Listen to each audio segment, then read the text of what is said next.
কোথা থেকে যে শুরু করব সেটাই ভেবে পাচ্ছি না। বাড়িতে একটু সত্যম যখন একটা ইয়ে করছে, আমি ভেবেছিলাম একটু লিখে টিকে নিয়ে আসবো, কিন্তু ওটা হয়নি। কিন্তু মনে মনে আমি একটু ভাবছিলাম যে কী বলা যায় আজকের দিনটা। তো জীবনের শুরুটাতে তো সবারই যেটা হয়, প্রথমত সব থেকে যাদেরকে আমরা প্রণাম করে জীবন শুরু করি বা যাদের জন্য আমরা এই জায়গায় আসি, সে তো অবশ্যই বাবা আর মা। আমার বাবা আর মা দীর্ঘায়ু ছিলেন। তো জীবনে অনেক অনেক রকম ওঠাপড়া এসছে আমার জীবনে, কিন্তু বাবা মা থাকার জন্য আমি দেখো আমি যে ভীষণ চিন্তা দিনে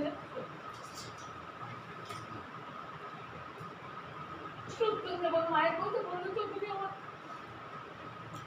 আমি কাঁদছে, তোমরা কেন না কিন্তু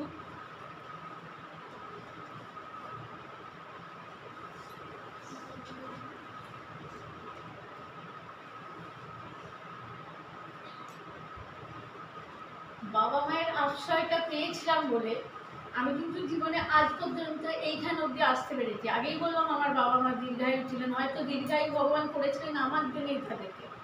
অসুস্থ অবস্থাতেও আমার মা শুধু আমার জন্যই অতদিন বেঁচে ছিল, এটা আমি বিশ্বাস করি।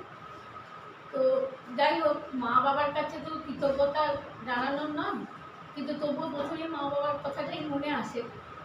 এছাড়াও তো আমি আমার গুরুদেব মৌনানন্দ ব্রহ্মচারী, আমার গুরু দাদু রামচন্দ্র শাস্ত্রী, এদের সকলের আশীর্বাদ আমার মধ্যে আছে, ছিল এবং এখনও আছে বলে আমি আজ এখান অবধি আসতে পেরেছি। এটা তো আমার একদম ব্যক্তিগত জীবনে। এছাড়াও আমার ব্যক্তিগত জীবনে আরেকজনের কথা আমি বলতে চাই, যিনি কিন্তু আমার জীবনে অনেকখানি জায়গা জুড়ে আছেন। তিনি রাঁচি ইউনিভার্সিটি, তখন আমি রাঁচিতে পড়তে গেছিলাম, উনি আমার লোকাল গার্জেন ছিলেন, জুওলজি ডিপার্টমেন্টের ডক্টর নিসর্গ সুন্দর সেন। আমি লোটনদা বলতাম, ওনার নাম লোটনদা বলেই পরিচিত ছিলেন ওখানে। তাকে আমি আমার মানে দাদার মতো শ্রদ্ধা করতাম না, বাবার মতো শ্রদ্ধা করতাম, আমি নিজেই বুঝি না, কিন্তু তিনি আমাকে অসম্ভব স্নেহ করেছেন, অসম্ভব। প্রতি পদক্ষেপে আমি যখন পড়ি সেই সময় থেকে উনি আমার লোকাল গার্জেন ছিলেন। এখন উনি নেই, খুব অল্প বয়সে উনি চলে গেছেন আমাকে ছেড়ে, বিশেষ করে। কিন্তু সেই লোটনদার কাছে আমি কৃতজ্ঞ বলবো না, জানো তো, কৃতজ্ঞ শব্দটা খুব ক্লিশে, খুব খুব মানে ছোট একটা কথা। মানে এদের আমি সাহচর্য পেয়েছি বলে বোধহয় আজ আমি এখানে উপস্থিত হয়েছি। এরপরে কর্মজীবন যখন আমার শুরু হলো, আমি এসএসএনজি কলেজে পড়েছি এবং আমি যখন পাস করেছি, আমার কর্মজীবনটা কিন্তু 2008 থেকে নয়, 2008 থেকে আমি কিন্তু পার্মানেন্ট হয়েছি, কিন্তু আমি 86 থেকে পড়াচ্ছি। তখন আমার কিন্তু এমএর রেজাল্ট আউট হয়নি, 87 আমার রেজাল্ট আউট হয়েছিল। সেই সময় থেকে আমি কিন্তু এসএসএনজি কলেজে অ্যাডহক লেকচারার হিসেবে পড়িয়েছি, যে সময় বিনোদিনী তর্বে ছিলেন প্রিন্সিপাল। বিনোদিনী তর্বে, যিনি আমাদের বিনোভাবের ফার্স্ট ভাইস চ্যান্সেলার। আমার কাছে এখনও ওনার সিগনেচার করাই অ্যাপয়েন্টমেন্ট লেটার আছে। কমার্স ফ্যাকাল্টি ওখানে চলতো, সেখানে বাংলা পড়াতাম আমি। আর সেই সময় এসএসএনজি কলেজে, আজ আমি দেবযানী থেকে একটু মিস করছি।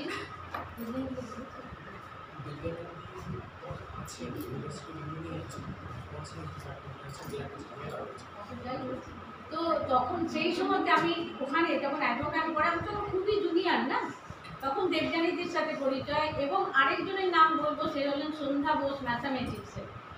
দেবযানীদি এবং সন্ধ্যা দি, এদের দুজনকে আমি দিদি বলে মানি। আরেকজন ছিলেন শ্রুতিদি, তোমরা জানো না, দেবযানীদিকে তো অনেকেই দেখেছো। শ্রুতিদি দেবযানীদিরই দিদি। উনি তো আমার মা চলে যাওয়ার পর একদম মায়ের জায়গাটা নিয়েছিলেন, কিন্তু উনিও দুর্ভাগ্যবশত উনিও মারা গেছেন কিছুদিন হলো। যাই হোক, এসএসএনজি কলেজের কিন্তু সমস্ত টিচাররা, কারণ আমি ওখানে স্টুডেন্ট ছিলাম, আমি অ্যাডহক হিসেবে ঢুকেছি। এবং যখন আমি ওখানে পার্মানেন্টলি জয়েন করলাম, এক একজন টিচার আমাকে যেভাবে মানে জড়িয়ে ধরে আদর করেছে, এবং তারা বলতো যে তোমার তো আরও আগে আসার কথা, আরও আগে আসার কথা। কিন্তু ভাগ্য যখন মানুষকে যে জায়গাটা দেয় সেখানে। তো সেই সময়তে কিন্তু আমার সঙ্গে যারা জয়েন করেছিল 2008 ব্যাচ, আমি 2008-এ পার্মানেন্ট যেখানে জয়েন করি, সেখানে এখন বহু সেই টিচাররা এখানে আছে, তারা হয়তো আসবে। তারাও কিন্তু সেই আমাকে দিদিই বলতো, যেহেতু আমি সবাই থেকে বয়সে বড় ছিলাম, কেউ কেউ আমার একটু সমবয়সীও ছিল, কিন্তু বেশিরভাগই আমার থেকে ছোটো ছিল।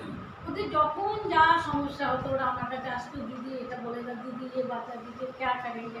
আমি যতটা পারতাম তাদের সাহস যোগাতাম। এখনও তনুজা হিস্ট্রির যে হেড ছিল কিছুদিন আগেও, এখনও আমাকে দুদিন আগেও ফোন করে, কোনো যদি স্ট্রেস হয় কোনো কিছু সমস্যা ও আমাকে ফোন করে আগে যে দিদি ऐसा हो रहा है, দিদি ऐसा हो रहा है। আমি আগে বলি তুই কুল কুল, তুই শান্ত হয়ে যাও। তো যাই হোক, যতটুকু ওরা আমাকে ভালোবেসেছে, বিশ্বাস করেছে। তো এসএসএনটি পর্ব যখন মিটলো তখন তখন পিকেরায় এলাম, মানে পিকেরায় অ্যাকচুয়ালি আমাদের তখন পিজি বাংলা শুরু হয়েছিল। সেটা আমার মানে খুব জীবনের একটা মানে অদ্ভুত খারাপ সময়। তখন আমার মা বিছানায় একদম শয্যাশায়ী, সে সময় আমি হেড।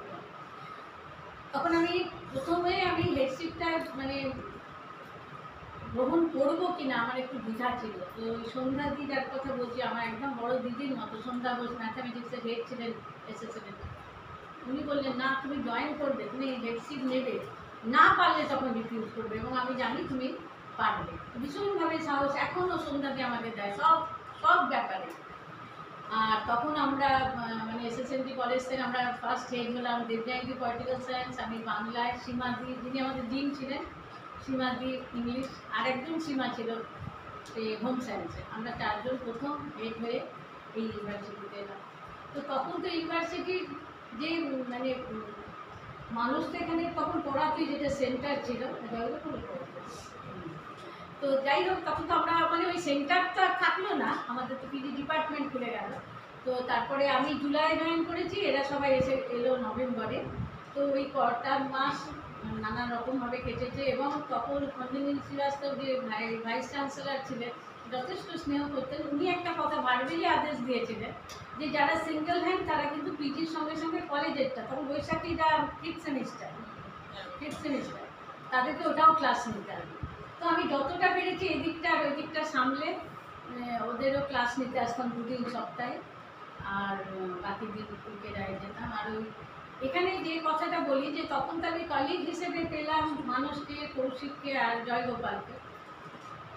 এরা তো সবসময় সহযোগিতা করেছে। এখানে কৌশিক যেটা বললো যে হেড এসএসএনটি তো আমি হেড ছিলাম, কিন্তু কলেজের হেড আর ইউনিভার্সিটির হেডের মধ্যে আমূল পার্থক্য।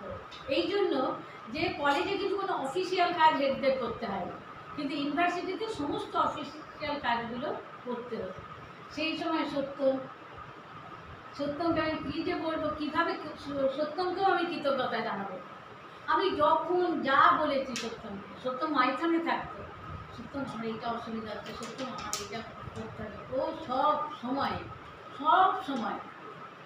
সত্যমের সাথে বলি যে এটা পারমিতা বলবে, এটা একদম ঠিক কথা বলছেন। পারমিতা ওটা কত সাল ছিল মনে নেই আমারও, তখন বিনোভাবে ইউনিভার্সিটি থেকে কত বাংলা ছিল যে এত খাতা এসেছিলো। আমি ওটা হেড এক্সামিনার ছিলাম, আর আমার এক্সামিনার ছিল জয়গোপাল মন্ডল আর সত্যম চ্যাটার্জি। আমি কিন্তু সত্যমকে তখন চিনতাম না, জয়গোপালকে চিনতাম, কারণ আমরা এইখানেই যেহেতু ধানবাদের সবারই জয়নিং হয়েছে, জয়গোপালের সাথে আলাপ পরিচয় হয়েছে। সত্যম কিছু জানি তার কোথায় দেখিও নি। একদিন সকালবেলাতে পারমিতা আর সত্যম এলো খাতা নিতে, এত আমার ভালো লেগেছে। আমার মায়েরও ওদের দুজনকে খুব ভালো লেগেছে, তখন মা সুস্থ স্বাভাবিক ছিল।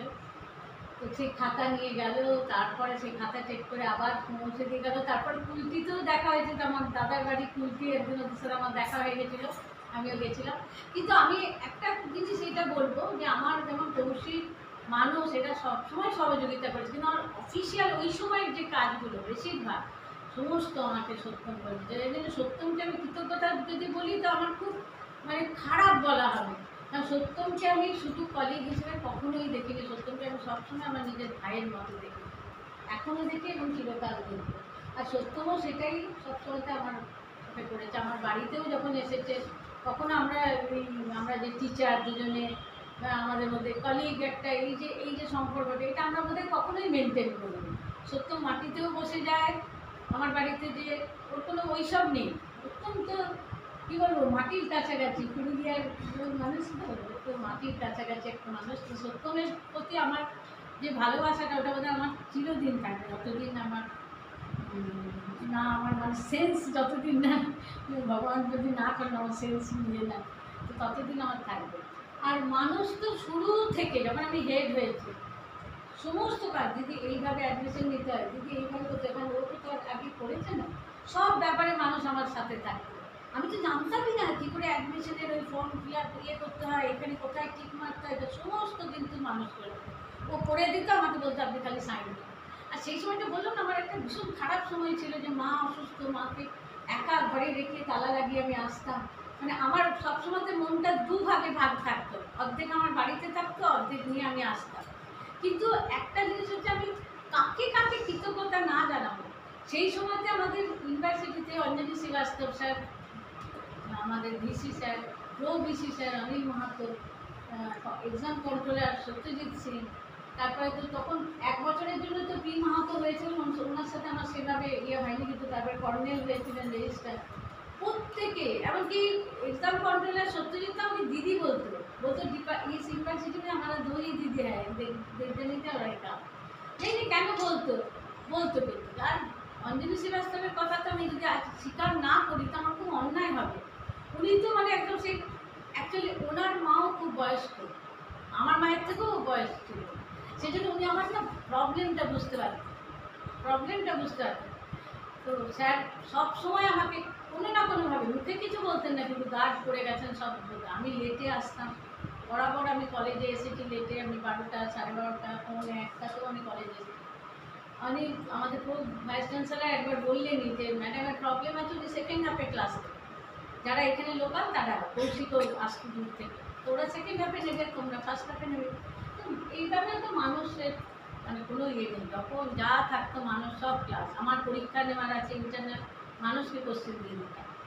এবারে আসি এই ভাষা দিবসের কথায়। ভাষা দিবসের সময় যখন বললাম পালন করবো, তখন আমি ডিপার্টমেন্টে বলেছিলাম যে আমার খুব ইচ্ছে একটা আমরা ওয়ার্ল্ড ম্যাগাজিন বানাই, কিন্তু কী করে হবে। আমি ইউনিভার্সিটিতে এলাম, তখন बीडी ছিল सीसीडीसी, আমরা बीडी हमको एक तो ये नोटिस बोर्ड चाहिए। बोलो मैडम नहीं है, हम लोग यहाँ अभी नहीं है, कैसे हो। तो মানুষ বলে কোনো চিন্তা নেই, আমি বানিয়ে দেবো। মানে কী অদ্ভুত, মানে কুশলতার সাথে, মানে এই জিনিস ওই জিনিস সমস্ত জিনিস ওই নিয়ে এসে পিচবোর্ড, তার ও যতগুলো আমাদের ওয়ার্ল্ড ম্যাগাজিন দিদি, সবগুলো কিন্তু আমাদের মানুষের হাতের তৈরি, প্রত্যেকটা। আর কোনো কিছু নয় মানে দামি জিনিস কিনে বা এইসব করে না, ও পিচবোর্ড দিয়ে হোক, কার্ডবোর্ড দিয়ে হোক, যা যা জিনিস নিয়ে ওখান থেকে নিয়ে, ও কিন্তু এত সুন্দর একটা করে, এগুলো একটু ভালো করে যাই হোক আপনিও দেখবেন ভালো করে, তাহলে বুঝতে পারবেন কত সুন্দর করে ডিজাইন করা, আলপনা স্টুডেন্টরা করে, কিন্তু মেন যে কাঠামোটা যে তৈরি করা সেটা সমস্তটাই মানুষ অদ্ভুতভাবে এইটাতে সহযোগিতা করেছে। বাকিরা তো কৌশিক জয়গোপাল তো করেইছে, কিন্তু এর যে কাঠামোটা দেওয়া। আর সেই সময়তে আমার সবথেকে প্রিয় এই স্টুডেন্ট ছিল এরা যে কীভাবে হই হই করে সেবার ভাষা দিবসটা আমাদের হয়েছিল, তারা আমার কাছে অনেক ভিডিও ক্লিপ আছে, যে গান টানেরও আছে। নিতাইকে তো আমি যা বলতাম, নিতাইকে আমি জানি না কেন ওই বাপির নামের সাথে মিল আছে বলে ওর প্রতি আমার একটু অন্যরকম ছিল। আমার বাবার নামও নিতাই, কিন্তু ও এত ওবিডিয়েন্ট, ফোন করে ওকে বলছি নিতাই এই গানটা যদি গাইতে পারতে তো ভালো হতো। ও আমাকে বলছে ইউটিউবে দিয়ে থাকে ম্যাডাম, আমি গিয়ে দেবো। ও গেয়েছে কত সুন্দর করে গেয়েছিল, গোবিন্দ গেয়েছিল, এরা সব। আর গোবিন্দ তো ভীষণ ভালো, গোবিন্দ ভীষণ ওবিডিয়েন্ট, কিন্তু গোবিন্দর কাছে আমার একটা রয়ে গেছে বলি, হ্যাঁ গোবিন্দ কত পরিশ্রমী, ওদের মাছের ব্যবসায়, ওরা মানে বাড়িতে শুকনো বই মাছ ধরে, মাছ বিক্রি করে, তারপরেও পড়তে আসতে, এবং অত্যন্ত সিনসিয়ার স্টুডেন্ট। সে ইলিশ মাছ খাওয়াবে বলেছিল, গোবিন্দ খাওয়াইনি, সেই আটকেটা আমার হয়ে গেল, কিন্তু সেটা ইলিশ নয়, সরি তুমি বলেছিলে ওই মাইথাম ড্যাম্পের যে টাটকা চিংড়িটা ওঠে, বিনা পয়সায় যাই খাওয়া, কিন্তু গোবিন্দ ভীষণ ভালো ছিল। এরা এত অবিডিয়েন্ট ছিল যে তার জন্য মানে এরা আমার মনের মধ্যে ছাপ রয়ে গেছে। এবং এরা আমার ফেসবুক আমি তো লিমিটেড স্টুডেন্টদের ফেসবুক প্রিন্ট করি, শুভজিৎ হাউস থেকে, আমি শুভজিৎ আমার ফেসবুক হয়ে যাবে। তো যাই হোক, তো সব মিলে মানে আমার, আর এখানে আসার কত পড়ানো নিয়ে তোমরা তো অনেক বলে, ওটা আমি কী বলবো, কিন্তু কোথা থেকে যে আমার সময়টা কেটে গেল, আর এইটাই আমি নিজে অত্যন্ত দুঃখিত। দুঃখ হচ্ছে আমার এটাই যে আমি আর সোমবার থেকে আসবো না, রেগুলার আমার যে রুটিন, সেই রুটিন অনুযায়ী আমি কাজ করবো না, আর ঘরে থাকবো। না আসলে কি হবে, মনের মধ্যে তো রয়ে যাবে। মনের মধ্যে থাকা আর একটা কাজের এর মধ্যে থাকা দুটোর মধ্যে অনেক পার্থক্য রয়েছে। আর সর্বশেষে আমি বলবো যে কৌশিক যে কথাটা বললো যে প্রথম সত্যি 3 বছর আমি অনেক কঠিনতার মধ্যে হেডশিপটা চালিয়েছিলাম। কিন্তু দেখো কারোর সহযোগিতা বিনা তো একা হেড তো কিছু করে না। হেড তো খালি সাইন করার ক্ষমতা পাওয়ার পায়, বাকি তো সব টিম, এটা একটা টিম। তো আমি আমার ডিপার্টমেন্টের কাছে একটাই আমি অনুরোধ করবো, তোমরা ডিপার্টমেন্টটাকে ভালো করে ধরে রাখো, যাতে ডিপার্টমেন্ট স্টুডেন্ট কম থাক। স্টুডেন্ট যখন আসার হবে তখন কিন্তু অনেক আসবে, কিন্তু ডিপার্টমেন্টটাকে ভালো করে ধরে রাখো, যাতে কেউ বাইরে একটাও আমাদের ডিপার্টমেন্টের পড়ানো নিয়ে বা পিএইচডির ব্যাপার নিয়ে কেউ না বলতে পারে যে বাংলা ডিপার্টমেন্টে ক্লাস হয় না, বাংলা ডিপার্টমেন্টের পিএইচডির কাজে একটা, যদিও পিএইচডির কাজে আমাদের মতো স্ট্রং বোধহয় কেউ নেই। আর সবশেষে আমি একটা জিনিস চাইবো হেডের কাছে এবং কৌশিকের কাছে, যে এটা আমার অনুরোধ কৌশিককে যাওয়ার সময় একটাই, যে আজ থেকে ডিআরসি মিটিংও করলাম, কিন্তু এরপর আমাদের যেটা ডিআরসি থাকে ডিপার্টমেন্টাল, সেই ডিআরসিতে তুমি সত্যমকে ইনক্লুড করা হয়ে যায়। আর সত্যমকেও আমি এটা অনুরোধ করছি, আমার তো অনুরোধ করা ছাড়া অন্য কিছু নেই, যে তুমি ডিআরসি মেম্বার যখন কৌশিক তোমাকে ইয়ে করবে তুমি যদি অ্যাকসেপ্ট করবে, বুঝতে পেরেছো? কেননা তুমি যদি থাকো ডিপার্টমেন্টে, যেহেতু তুমি অফিসের দিকেও আছো, এটা আমি একদম খোলাখুলি আসছে বলছি, এটা আমি মানুষকে আগে একদিন বলেছি। তো তাহলে আমার মনে হয় আমাদের ডিপার্টমেন্টের বিশেষ করে পিএইচডি কাজগুলো খুব তত্ত্ব করে এগোবে। সেজন্য কৌশিকের কাছে অ্যাজ এ হেড কৌশিকের কাছে আমি এটা বড় দিদি হিসেবে আমি অনুরোধ করে যাচ্ছি, যে ডিআরসি মেম্বার হিসেবে সত্যমকে দেখো, যদি অন্য কোনো অসুবিধা না আসে। আর সত্যমকে আমি বলবো তুমি অ্যাকসেপ্ট করবে অন্তত, আমি বলছি বলে অন্তত অ্যাকসেপ্ট করবে। আর কি বলবো, আমি দিদি জানাইবো আমার, মানে এখন আমার বড় বলতে তো এখন দিদি আর জানাইবো। তো ওরা এসেছে মানে আমার রিটায়ারমেন্টের জন্য আসেনি, ওরা এমনিই এসেছে। তো শনিবার রাত্রে না কবে গেছিল, বৃহস্পতিবার রাত্রিরে। তো শুক্রবার তো ছুটি ছিল, তো আমি এদেরকে বলতে পারিনি যে দিদিরা এখানে আসবে কিনা, ওদের আগে জিজ্ঞেস করে হবে। তো দিদি যেন দুজনেই বললো হ্যাঁ হ্যাঁ আমি এরকম বলেছিল। আর আমারও ভালো লাগলো যে আমার কর্মজীবনের পরিবারের থেকে কেউ সাক্ষী থাকলে যে দেখ আমি ফাঁকি দিয়ে পড়াইনি, আমি ফাঁকি দিয়ে জীবনটা কাটাইনি। তো আর সব থেকে মানে এখনকার যে আমাদের স্টুডেন্ট, আমি সব প্রত্যেকটি স্টুডেন্টের কাছে কিন্তু আমি কৃতজ্ঞ। ওদের আমি বকেছি বটে, কিন্তু ওরা কিন্তু আমার বকার আমার শাসনের কিন্তু মান রেখেছে। মনোবিনা অত্যন্ত উন্নতি করেছে, মনোবিনার হাতের লেখা এত সুন্দর, মনোবিনা অনেক উন্নতি করেছে। পূজা যে আমাদের টপ করেছে, পূজাকে আমি কম বকতাম, গোল গোল করে লিখতো হাতের লেখা, সেই নিয়ে বকতাম।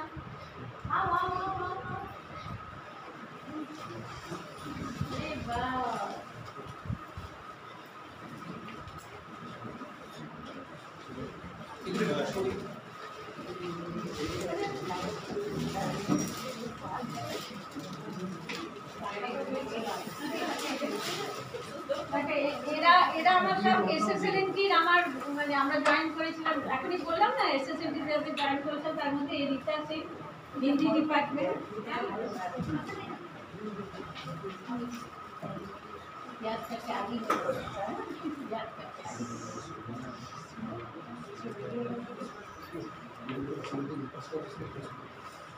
लोग सब एक दिन ज्वाइन एक 3rd मार्च और रीता हम तो एक साथ ना जैसे हम भी एक साथ আর তুমি এলো গৌরী সংস্কৃতের হেড এখন গৌরী আমাদের একসাথে আমরা সব জয়েন করেছিলাম এসএসএলএনটিতে।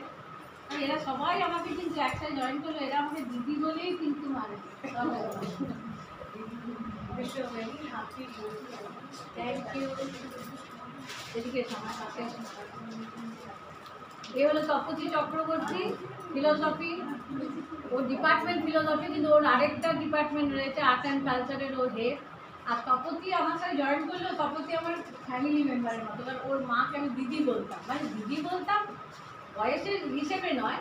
উনি এসএসএনটিতে মিউজিক শেখাতেন, তো দেবযানীরা সব দিদি বলতেন, পুরোবিদি, তো আমিও পুরোবিদি বলতাম। কিন্তু পুরোবিদি আমাকে ফোনে আমার মা যখন অসুস্থ ছিল শর্মিলা শর্মিলা এটা করবে, শর্মিলা ওটা করবে, শর্মিলা এইভাবে তুমি বেদানার রস করবে। আমার কাছে জুসার টুসার ছিল না, রবিজি আমাকে সব বুদ্ধি দিতেন এইভাবে করবে ওইভাবে করে। আজকে রবিজি নেই, তো তখন থেকে আমি খুবই ভালোবাসি সেই হিসেবে। ও আমার কলিগ হলেও আমার বোনের দিদি।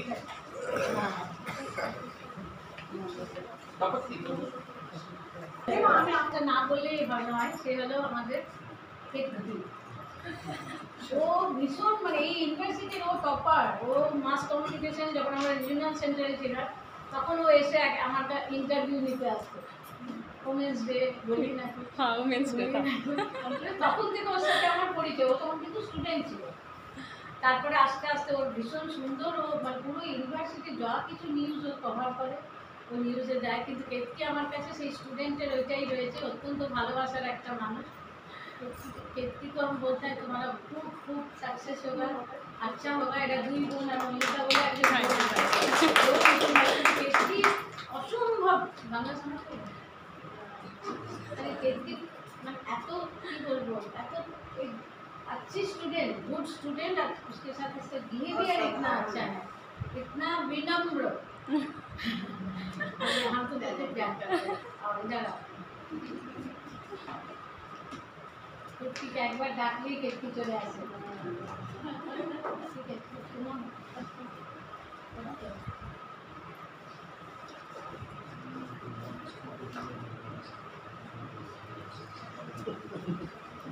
আর কিছু বলার নেই, সব বোধহয় বলে দিলাম। আর এই ডিপার্টমেন্টের কাছে আমি অত্যন্ত কৃতজ্ঞ যে এত সুন্দর একটা তোমরা অনুষ্ঠান করবে। বিশেষ করে সত্যম আমাকে প্রথম কাঁদিয়েছে, সত্যমের লেখাটা আমি নিয়ে মনে রাখবো। তো তোমাদের সকলের কাছে, যদি আমি স্টুডেন্টদের কাছে, আমার কলিগদের কাছে, তোমাদের সবারই কাছে বলছি, আমি তো অনেক সময়তে দেখো মানুষ তো তো কখনো হয়তো আমিও মিসবিহেভ করেছি, কখনো বড় হিসেবে আমি এমন কিছু কথা বলে দিয়েছি আমার কলিগদের, যেটা হয়তো কলিগ হিসেবে বলা না, কিন্তু আমার ভেতরে ওই দিদি দিদি ভাবটা থাকার জন্য কখনো কিছু হয়তো বলে দিয়েছি যেটা তোমাদের মনে লেগেছে। তো তোমরা সবাই আমাকে ক্ষমা করে দিও।